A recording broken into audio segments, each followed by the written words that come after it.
Question number 21. The functions e power z, sin z, cos z have essential singularities at option A 0, option B infinity, option C 1, option D minus 1.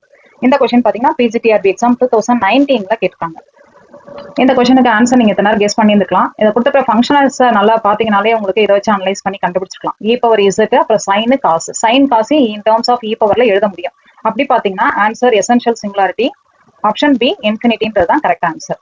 So இந்த answer எப்படி வந்ததுன்றதை இப்போ பார்க்கலாம். இப்போ கொடுத்துருக்கிற ஃபங்க்ஷன்ஸை நம்ம expand பண்ணலாம். என்ன ஃபங்க்ஷன் இ பவர் இசட்ன்றது எப்படி எழுதலாம்? 1 + z square by 2 factorial + z³ by 3 factorial + etcetera.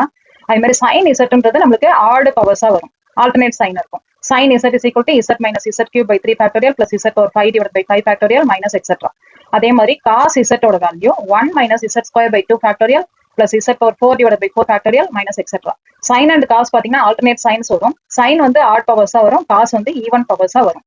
இது ஈவன் பவர்ஸ், சைன் வந்து ஆட் பவர்ஸா வரும். இ பவர்ல பாத்தீங்கன்னா எல்லா டேர்ம்ஸும் வரும், 1 2 3 4 எல்லா பவர்ஸும் எக்ஸிஸ்ட் ஆகும். இப்ப எந்த இடத்துல நம்மளுக்கு சிங்குலாரிட்டி எக்ஸிஸ்ட் ஆகுது இந்த எக்ஸ்பான்ஷன்லன்னு பாத்தீங்கன்னா பர்டிகுலரா இன்ஃபினிட்டில தான் நம்மளுக்கு சிங்குலாரிட்டி வரும். சிங்குலாரிட்டினா என்ன அர்த்தம்? எந்த இடத்துல அந்த சிங்குலாரிட்டி வேல்யூ சப்ஸ்டிட் பண்றோமோ அப்ப அந்த ஹோல் ஃபங்க்ஷன் டென்ஸ் டு இன்ஃபினிட்டின்னு வரும். அதை தான் சிங்குலாரிட்டின்னு சொல்லுவோம்.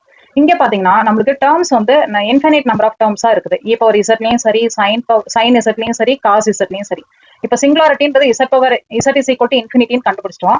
இது பர்டிகுலரா எந்த சிங்குலாரிட்டின்றதை கண்டுபிடிக்கணும். ரிமூவலா இல்ல போலா இல்ல எசென்ஷியல் சிங்குலாரிட்டியான்னு பார்த்தா இந்த எக்ஸ்பான்ஷன்ல நம்மளுக்கு இன்ஃபினிட் நம்பர் ஆஃப் டேர்ம்ஸ் இருக்கிறதுனால இந்த பிரின்சிபல் பார்ட்ல எல்லாமே நம்மளுக்கு இன்ஃபினிட் நம்பர் ஆஃப் டேர்ம்ஸ் இருக்கிறதுனால அந்த சிங்குலாரிட்டி எல்லாமே நம்ம என்னன்னு சொல்லிடுவோம்? எசென்ஷியல் சிங்குலாரிட்டின்னு சொல்லிடுவோம். ஸோ இ பவர் இசட்டோ இல்ல சைனோ இல்ல காசோ நம்ம இந்த மாதிரி எக்ஸ்பான்ஷன்ல கொடுக்கும்போது அந்த principal part contains infinite number of terms ன்னு வந்துச்சுனாக்க அந்த particular singularity is B essential singularity. So இங்க கேட்டுக்கிறதவங்க E power Z, sine Z, cos Z எல்லாத்துக்கும் எசென்ஷியல் சிங்குலாரிட்டிஸ் எந்த பாயிண்ட்ல கிடைக்கும்னு சொல்லியிருக்காங்க.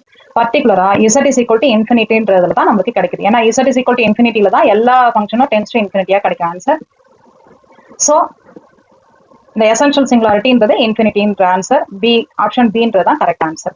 இன்னும் நீங்க கிளியரா சொல்லணும் அப்படின்னா இ பவர் இசட் எக்ஸ்பான்ஷன்ல ஆட் பவர்ஸ் மட்டும், ஈவன் பவர்ஸ் மட்டும் நம்ம ஆல்டர்னேட் சைன் போட்டு எழுதும்போது சைனு காசோட வேல்யூ வரும்னு சொன்னோம் இல்லையா? அப்ப காசையும் சைனையும் நம்ம எப்படி எழுதிக்கலாம்?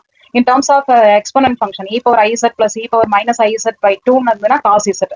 இந்த மாதிரி காசையும் இன் டர்ம்ஸ் ஆஃப் இ பவர்ல எழுதலாம், அண்ட் சைனையும் இ பவர்ல எழுதலாம். அப்ப இ பவருக்கு என்ன ஆன்சர் கண்டுபிடிக்கிறோமோ அப்படியே காஸ் அண்ட் சைனுக்கு நம்ம போட்டலாம். எப்படி பாத்தீங்கன்னாலும் அந்த பிரின்சிபல் பார்ட்லாம் நமக்கு இன்ஃபினிட் நம்பர் ஆஃப் டேர்ம்ஸ் வரதுனால z இஸ் ஈக்குவல் டு இன்ஃபினிட்டின்றது நமக்கு essential singularities for the functions e power x, sine Z, cos Z.